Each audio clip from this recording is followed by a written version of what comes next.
Yes, so welcome after the break, ladies and gentlemen, and let's continue our session with the next speaker. He is Mr. Pavel. He is a principal head of intelligent automation practice APAC in EPAM system. So, intelligent automation and agile evangelist with an over 18 years of experience in the field of business process automation. He transformed business through automation using tools and ideas from 21st century. Today, he will speak on the topic the debate of RPA versus ROI, digital transformation experience from a large enterprise. So, over to you, Pavel. Okay, thank you very much. Guys, can you hear me well? Yes, we can hear you. Yep. Okay, perfect. Okay, welcome everyone. So we start in 1 minute. Let me first share my screen. Okay, and let me switch. Yes, we can see the screen. Okay, can you see it like in a full mode? Yes. Okay. Okay, perfect. So let's start. Okay, guys. So I think the topic of RPA, topic of ROI in intelligent automation or in RPA specifically is very challenging one to discuss. And on the one hand, many of the vendors showing like huge ROIs that can be achievable. On the other hand, we know that many big companies also struggling to achieve it, very decent ROIs. So in this topic, I just want to share a bit of the history about this, why this is happening, what is actually ROI in RPA or intelligent automation implementation, how it evolved over time, and what it is today and what we can do about it today and what has changed in the last few years. So I hope it would be useful for you guys, and we'll see if we can have some time at the end for Q&A, because probably that's the most important part. So I'll be doing quite quickly, but if you have a particular questions, maybe you can raise your hand and we can go into this, because it's all, guys, for you, just for practitioners. Okay, so when I first was talking about the business case, it was like 2016, I think, or maybe 18. And there was interesting two school of thoughts about it. The first one, that RPA is going to create a huge ROIs, its transformation technologies, we create new customer experiences and everything. And then on the other hand, our own, like Sriana Swami also mentioned that RPA actually has a potential to seriously impact the customer lifetime value, because the customer experience might be worse. So two different school of thoughts. I think we are somewhere in the middle, struggling a bit with ROI, but proved that customer experience can actually be improved over time. And also, I used to show this famous screen from initially from the Blue Prism, which shows where is the place of robotic process automation in a big scheme of things in different development. And what it was shown that if you look at from the process value, like the amount of benefits this process particularly gives, the amount of effort spent, then the highest one, the specialized system we have, is like ERP system, CRM system. The systems, if you don't have them automated, you're out of the business. There is no way the company can operate without these businesses, any like serious business. Then there was a BPM systems, like a Pega BPM, which orchestrate the processes and also provide tremendous value at very high costs. And then there is a tail, which was not feasible before to automate. Typically, this tail includes short-term regulatory requirements, some rapid response, and something that just didn't make sense to automate before. And this was the area of what robotic process automation initially targeted. If you look at this graph, if you could just show it slightly differently in this way, we can see there is a fundamental challenge here, because this graph we show is a law of diminishing returns. So the farther we go into the right, the farther we go into the tail, the less business value these processes can give to you. And while you started with low-hanging fruits in the companies and quickly reap these benefits and showing huge ROIs, how sustainable is this is a big question, because going further means you will have less and less value. Another thing to talk about RPA is a cost of ownership. Because RPA is not free, even if the license is free, the ownership of RPA is not free. And if you look at the ownership, there are two main components of it. Is it capital expenses component and operational expenses component? So even if by some miracle you can get RPA for free and develop it for free, you still need to maintain it, which will cost some money. And I think with you guys before in the conference I presented a couple of years ago each of these components. So the CapEx component would be the cost of development. And for the small to medium company, we're probably talking about 8 to 10 man weeks per average size process. Bigger companies, it's much bigger. So it's a very arbitrary number. For operational expenses, we have licensing cost, which typically on an annual basis. We have infrastructure costs, cost of your virtual machines that you need to run, and we have a support costs. And it requires at least 10% of the developer's time to support. So for example, we have a developer who developed the bot, then you need to set up at least 10% of his time to each of the bots to be able to support it long term, which also means that once you have, let's say, 10 bots developed by a developer, this developer will go forever in the support. So you will need to hire more. So in order to get more processes automated, you will need to grow your team. One of the challenges here, because TCO is quite big.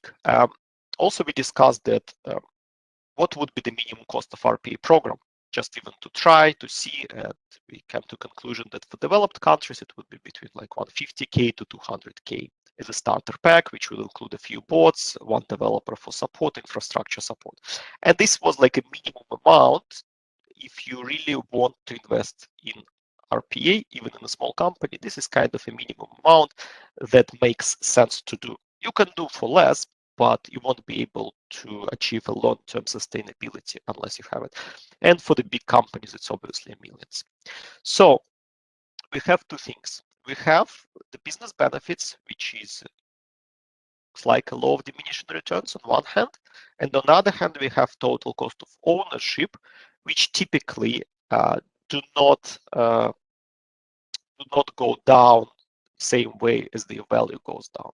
There is some minimum amounts you would have to pay continually for supporting the process, which means that somewhere on this line we will be stuck on a wall, which will be very difficult to break. And we also discussed the ways how to break this wall by building a cheaper automation, scalability, etc. This is not the topic of today, but we build this wall. So a few years ago, 3-4 years ago, we understood this and we looked at, okay, what was initial ways to solve this issue? The first one was to look at business benefits, and by business benefits, typically we meant the efficiency gains that can be achieved traditionally through headcount reduction, but there are also other ways to do it. And we discussed that we can broaden this term and we can find more benefits through gains from efficiency through the terms like cost avoidance, where you do not need to hire new people. So you do not do any reductions in the headcount, but if your business is growing, for example, by 20 or 30%, and you do not need to hire new people to this one, then that's great, and that's also the benefits that you need to put into your business case for RPA. The second was natural attrition rate. So especially like 5 years ago, there was a lot of scares about what we will be doing with our people, because will they be out of work, for example. And we addressed this problem for saying that there is also natural attrition rate, which is like 7, 5, 8, 12, 15%, depending on the company, is healthy attrition rate. And this is what can be absorbed. So cost avoidance, absorbed growth, natural attrition rate, reskilling of resources. So your resources can now focus on some other times. Looking at the peak time and accommodating for them. Very often this is getting overlooked in the business cases, but when traditionally you, for example, organize your contact center around peak times, you might need to have more resources when you need in non-peak times. And then you need to accommodate for these peaks. Through RPA usage, you can smoothen these peaks, and therefore you do not need additional resources to accommodate, which can significantly bring you benefits. And overtimes. So very often the companies pay in overtimes a double rate of 50% of the rate. Again, this can be reduced. So this first option of initial is to look a bit broader into the business case and incorporate these items into it. The second was to look at can we develop or can we use some lightweight frameworks to finding the right opportunities for intelligent automation, or to make them right, to make them easier and cheaper to develop. And I'll quickly share the one that we developed a few years ago, and I know it was adopted in many companies. And I'm pretty sure there are multiple other companies who developed their own framework solving the same problem. So in this one that we developed, we're looking at the activities that company is doing. For example, coming to a department and looking at activities, and we understand so what they are. And when we look at for automation for RPA specifically, there are only two key parameters that are important about the process to understand in order to decide which technology is best for it or what to do with this process. And these two parameters are inputs and activities. So what is a process, right? Process is a basically conversion of inputs into the outputs through the particular set of activities. And in the modern world, most of the processes are informational processes, which means we converting information inputs into information outputs through particular set of functions.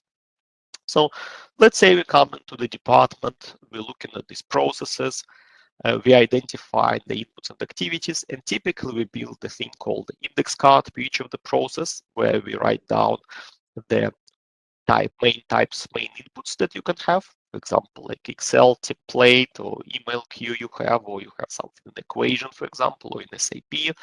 And we describe it, what are the key steps you need to do in order to process these inputs into the particular outputs. And then we define that the inputs can have potentially three types only, which is either it's a digital input, data in your databases and your systems and your web forms. It can be like a semi-structured inputs where you know exactly the structure, for example, of the documents. You know the fields that's there, but the layouts can be slightly different.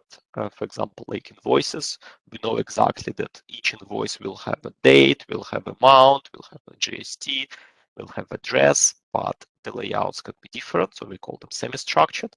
And then completely unstructured inputs like voice, text, emails, where we do not know the format of this one, nor we don't know what actually this topic is about, what client is asking. And then there can be potentially three types of activities between rule-based, which is basically if the process is following very well-defined rules, it's rule-based. It can be complex rules where the rules are not very well defined, where they're quite complex. They might look like a human judgment even, but you still with some efforts can depict them in the picture, can extract the brain of a person and put it in the workflows. And then a pure cognitive where you need to do emotional type of activities, understanding the sentiment of the person, understanding he's happy, sad, or whatever. And then we will map them into this two-dimensional canvas, where we have in vertical axis, we have types of inputs from digital to semi-structured and to unstructured, and horizontally types of activities from like rule-based to complex rules and to cognitive. And then each of these processes will flow in one of these 9 boxes. And each of the box would actually represent a particular technology that can be used for automated, but also it represents the complexity of the solution that you need to build. So typically, the lower left corner, which is digital and rule-based, is where RPA or traditional IT automation takes place. It's also the most developed technology and the easiest one to build traditionally. The next set of categories, RPA plus machine vision or RPA plus machine learning, is the step up in complexity, because now you have a lot of training data as well and a lot of additional components to it, more expensive. And then on top of it, like a chatbot development, for example, or natural language processes or virtual assistant, it's another step up. And when we looked at it, so let's say you mapped all of these processes now, which one to choose, there is an idea that if you can move the process from the top right category to the lower left category through different set of tips and tricks and re-engineering activities, you can lower down the cost of this process to develop without sacrificing the business efficiency of this process. So remember, on this business benefit diminishing returns, you can now go a bit further, because you still take these benefits, all of them, all of them, and then the costs can drop significantly if you just move it from one category to another. The ways to move it, for example, through digitizing your input. So let's say you now today receiving your emails from the client and processing orders through emails. You can set up some simple website where these orders will be entered in a digital form. And once they entered in a digital form, the complexity of the solution you need to build to process just dropping significantly. There are multiple other examples. For example, moving from complex rules to rule-based can be achieved through looking at the set of the outputs and decreasing the number of potential variations and identifying like the drivers. I'm not going deep into this one. It's probably the topic of like a whole different session, but there are ways how to do it. And let's say we did it. Then we do a prioritization, like what we need to do now, what we can do today, what we need later, what we can do investigate. And then over time, also the cost of technology is going down. So the more processes from these top right categories becoming also available for us. And then for each business area, we can present a set of the recommendations we can have. So for example, some processes that in RPA category, just automate them if they make sense, if the business benefit versus cost is good. Some of them may be better to postpone because you're waiting for some system that will digitize them and move the category automatically from one to another. Some of them are so big that it makes sense to implement the machine learning technologies there to automate some of the areas. And some of them require a bit of the re-engineering, through which you can simplify the process and now move it to the right category. And then create a summary for this one, calculate the costs. Just example from one of the clients where the payback was about 19 months with still a good ROI, but quite a long payback. And you can see that, yeah, definitely the cost of implementation and OpEx are maybe quite high, even if talking about RPA solution. And then the final step of all of this is to create a payback simulation to try to see how we can basically rearrange the processes to achieve the better return on investment, because the quicker we can get our return on investment, the bigger trust we have from our key stakeholders, and the less pressure on us and the more things we can automate.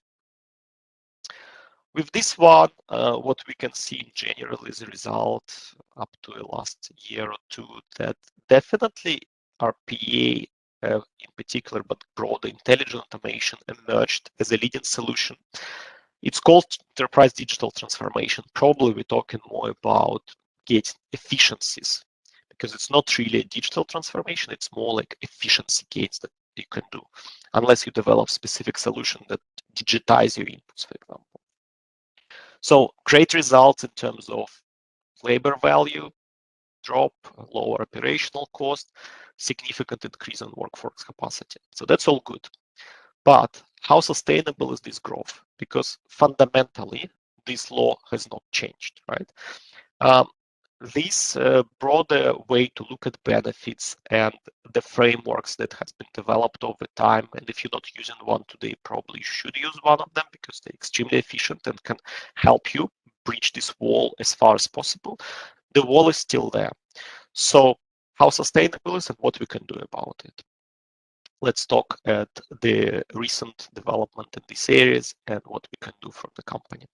So the first one, last 2 years, it was a pandemic.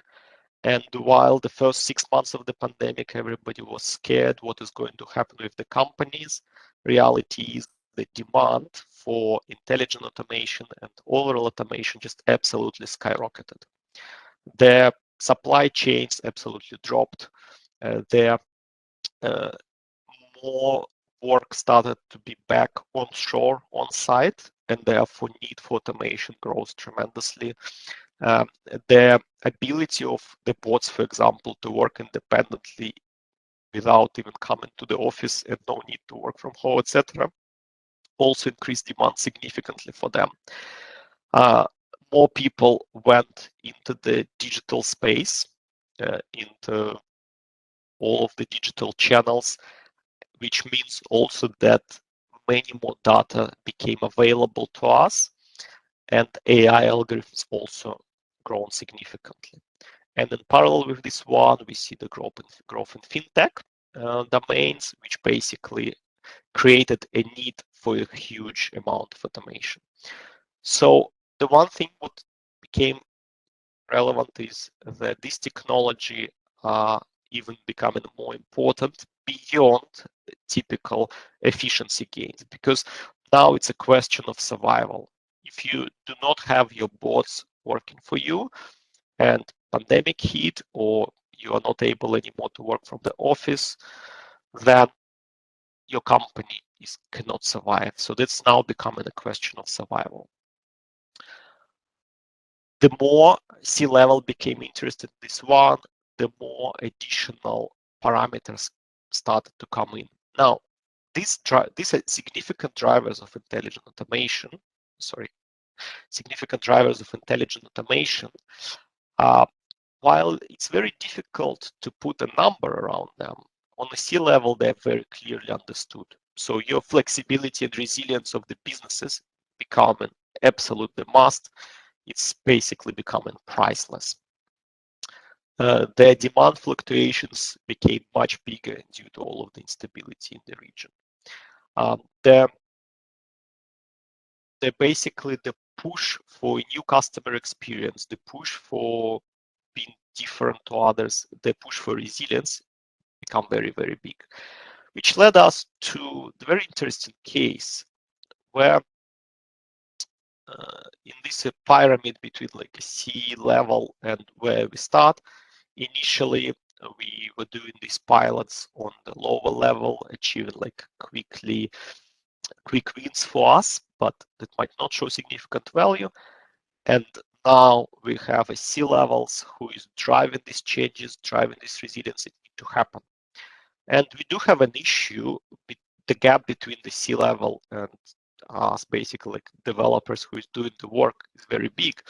And there is a lines of business in the middle, which typically where struggle can happen because they might be driven by different KPIs. They have a limited view of end-to-end process, and it can limit the benefits of what you can achieve. And what today is needed to be done and should be done is to close this gap. There are two gaps here. The first gap between the C-level and these lines of business, which requires basically training of both like C-level lines of business and significant alignment efforts, how we can bring these goals from C-level to lines of business. And second is once it's there, how we can scale. Because if we align there, align that we need to build a lot more automation that's achievable at the moment, and it's not just about getting business benefits in terms of efficiency. There are now survival things that we need to be done, which means our ROI becoming very different. It's not becoming that important anymore because it's difficult to put ROI in your survival. We will need to close the gap between how this can be done at scale, not 1, 10, 5, 10, 100 bots, but how the whole automation can be done at scale, which require the best practices there, which require a very good end-to-end framework for automation, solid methodologies. What it also require to have a look, and this is like our offering, but in your companies, you need to create this offering for like your stakeholders and C-levels, that you need to blend the engineering capabilities of intelligent automation with consulting capabilities.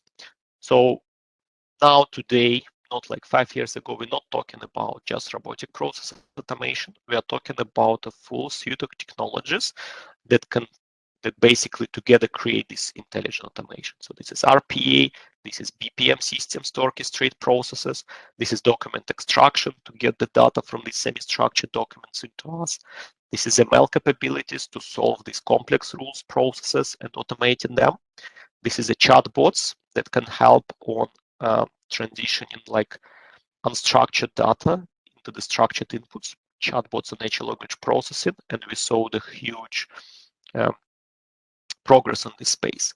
But all of these will limit unless you also can do some of the consulting work where you can help with doing this process reengineering that we discussed before, doing this analysis, including analysis how we actually can survive with these changes, building target operating models for you, blend this all together in a big program that's supported on a C-level and middle level and then developed well.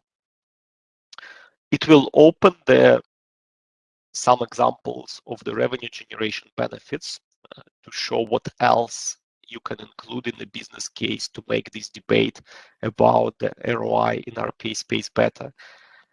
Can we open a new services that has not been able to provide before because of lack of some of the capabilities?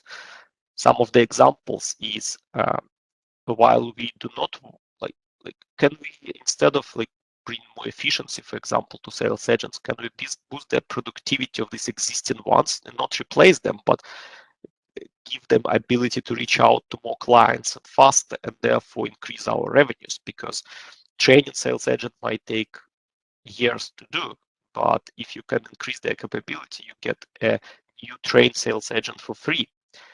Can we bring faster turnaround time that will lead to higher sell volumes? There are businesses on the market that if the business cannot respond within a few minutes, probably the client will be lost and they will call someone else. There is a data analytics benefits that become extremely important for future development. For example, can we embed in our automation creating more insights about the customers, so then we can build our engines for prediction or for decision management and identify what's the next best action, for example. Can we identify the business patterns from this one? Sometimes the benefits can be in reducing the cycle times for like a wholesale industry with the lower margins and a lot of money in assets, like in these in progress assets. Can we, through automation, can we reduce the cycle time? And sometimes even reducing it by 2-3 days can bring you tens or hundreds of millions of money that now become unfrozen for you. And multiple other benefits, including the resilience ones. So as a summary, first of all, that when we're talking about ROI and RPA costs money and can cost a lot of money. And if we talk broadly about intelligent automation, can be quite expensive. You typically looking on the business side always to look at the efficiency benefits first because they are low-hanging fruits. If you just started, there are plenty of them, and you can use this lightweight framework to find these right opportunities.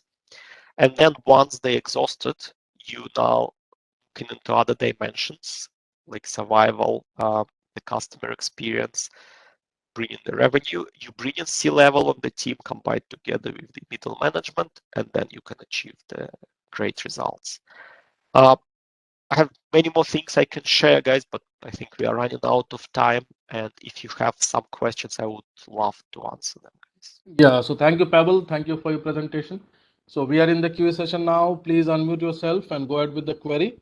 Ladies and gentlemen, you can unmute yourself. or you can use the chat box also if required. Okay, so this is the certificate which we are going to provide you, Pavel, later on the email. And for time being, thank you. This is the token of thanks for your valuable insight and valuable time. So Thank thank you you, very much, Pavel. guys. Thank you.